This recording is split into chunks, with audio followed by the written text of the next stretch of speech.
wabah penyakit sudah dekat, tetap juga dalam dosa, silakan. Neraka jahanam sudah siap. Masih juga tidak mau bertobat, silakan. Malaikat maut sudah siap. Satu hari malaikat maut menatap wajah kita 70 kali. Dari mulai bangun tidur tadi, malaikat maut sudah menatap kita, dia tatap. Kalau dia orang itu berbuat baik, dia mohonkan ampunan. Kalau berbuat dosa, silap dan salah, dia sudah mau cabut. Kata Allah, malaikat maut, jangan cabut dulu. Kenapa? Waktunya belum tiba. Banyak yang sudah dilihat malaikat maut, cuma kita tidak melihat. Kenapa Allah tidak tunjukkan malaikat maut, Ustaz? Tuyul aja takut mau melihat malaikat maut.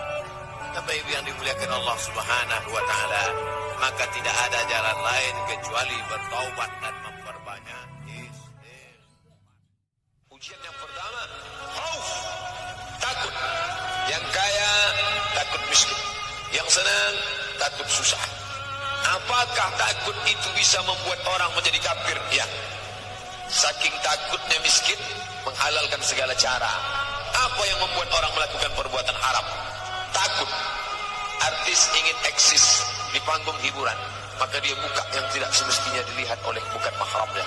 Apa yang membuat orang takut? Takut, takut, takut. Walanabluwannakum bisyai'in minal khauf. Kami uji kalian dengan rasa takut. Wal ju', lapar. Lapar, di mana letak lapar? Perut. Berapa panjang perut? Sejengkal. Gara-gara perut yang sejengkal, orang menghalalkan segala cara. Sejengkal perut, sejengkal di atas pusar, sejengkal di bawah pusar. Nafsu perut, nafsu syahwat. Kedua-dua nafsu ini membuat orang menjadi. Datang orang berkulit hitam memeluk Nabi. Lalu kata Nabi, kamu meluk kenapa? Aku ini berkulit hitam ya Rasulullah. Aku budak hamba saya, amalku tidak banyak. Aku tidak yakin nanti di surga bisa memeluk kau. Apa kata Nabi? Al-mar'u ma'aman ahab. Orang akan bersama dengan siapa yang dia cintai. Jadi kalau kita cinta dengan Nabi, kita ikuti sunnah Nabi, tak kita tinggalkan, maka kita insya Allah akan bersama dengan Nabi SAW. Apakah layak kami mencium Nabi padahal hidung kami lebih banyak mencium yang haram? Apakah kami layak melihat Nabi padahal mata kami lebih banyak menengok yang haram? Apakah kami layak mendengarkan kata-kata Nabi padahal telinga kami lebih banyak mendengar yang haram? Apakah lebih layak tangan kami ini bersalaman dengan Nabi? Hanya satu saja yang bisa kita mintakan, astagfirullah. Yang punya masa lalu banyak silap salah, taubat, nasuha, mudah-mudahan kita bisa berjumpa dengan Nabi Muhammad. Pak Ustaz, di mana letak kebahagiaan itu Pak Ustaz? Saya dulu katanya nantilah bahagia kalau sudah selesai kuliah. Waktu kuliah ini susah. Setelah selesai kuliah, kata orang bahagia, malah makin susah, nganggur belum kerja. Katanya nanti kalau sudah lulus PNS bahagia. Setelah lulus, tak merasakan kebahagia, belum dapat jodoh. Katanya kalau sudah nikah nanti bahagia.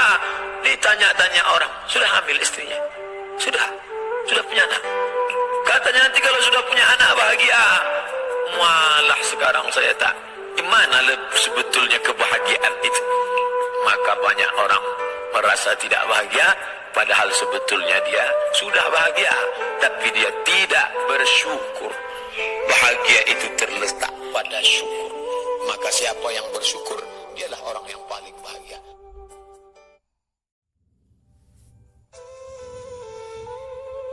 Tidak pernah dunia ini menyempit, tidak pernah dunia ini menjadi lapang. Lalu kenapa orang menghadapi dunia ini ada yang sempit, ada yang lapang? Itu semua karena cara dia memandang hidup. Ada yang tampaknya sulit, ekonominya payah, orang-orang berada di sekeliling menekan, tapi dia dapat tersenyum, hatinya lapang, pikirannya tenang. Apa yang membuat ini? Qalbul mu'min baina asabi'ir rahman. Hati orang beriman berada di antara jari jemari Allah.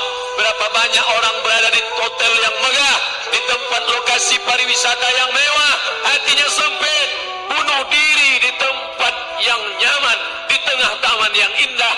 Ternyata keindahan materi tidak dapat menenangkan hati, karena hati bukan punya kita, memilih hati Allah. Maka selalu kita minta, Rabbis shrah li. Kita penuh dosa. Andai masa muda kita penuh narkoba, andai masa muda kita penuh zina, wal iyadu billah wa na'udzubillah. jangan sangka Allah tutup pintu taubat. Innallaha la yaghfiru an yushraka bihi. Allah tak terima taubat orang yang mempersekutukannya. Wa yaghfiru ma duna dzalika liman yasha. Tapi taubat selain itu diterima, dibukakan Allah Ta'ala. Mari perbaiki anak menantu, cucu, kawan, sahabat, andai talat, ajak ke jalan Allah Subhanahu wa Ta'ala. Itulah salah satu memperbaiki yang masa lalu, kita perbaiki di masa yang akan datang. Di antara tujuan Allah, mengapa Dia buat kita masih hidup di akhir tahun ini? Ya'lamallahu alladzina amanu. Allah menguji siapa yang masih tetap dalam istiqamah iman dan Islam. Bagaimana status amal puasa orang yang pacaran? Ibadah dalam Islam itu ada targetnya, ada visi misinya. Salat tegak rukuk sujud, tegak rukuk sujud. Apa tujuannya? Inna salata tanha 'anil fahsya wal munkar. Puasa itu apa tujuannya?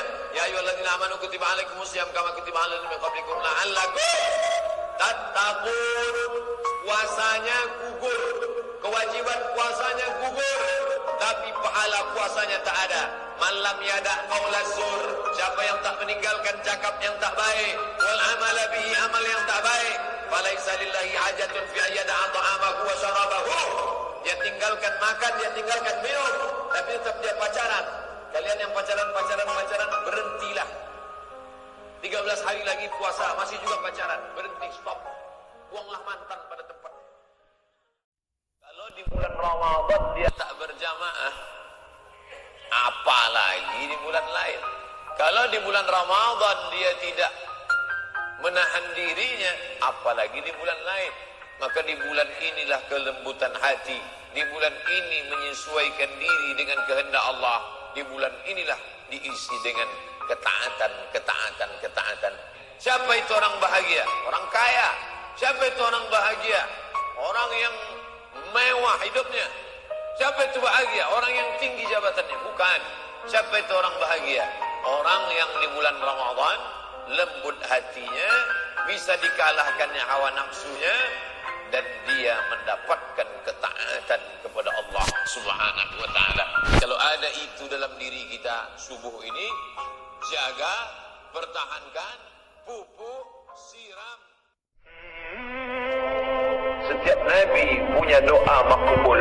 Doa Musa sudah dipakainya, doa Nuh sudah dipakai, tapi Muhammad SAW doa itu dia simpan. Ketika giginya retak, ketika pelipisnya berdarah, ketika dia sudah terancam akan mati di kepung kafir musyrik, berteriak sahabat yang menjaga keliling, ya Rasulullah, inilah masanya doa kepada Allah supaya turun hukuman. Kata Nabi, tak, biarlah aku simpan ini satu doa ini. Untuk apa? Syafa'atan li ummati yaumal qiyamah. Begitu sayangnya Nabi itu ke kita. Dia tak tahu kita, dia tak jumpa kita, tapi dia katakan, ku simpan ini untuk umatku yang akan datang 1437 tahun yang akan datang. Apa yang kita buat untuk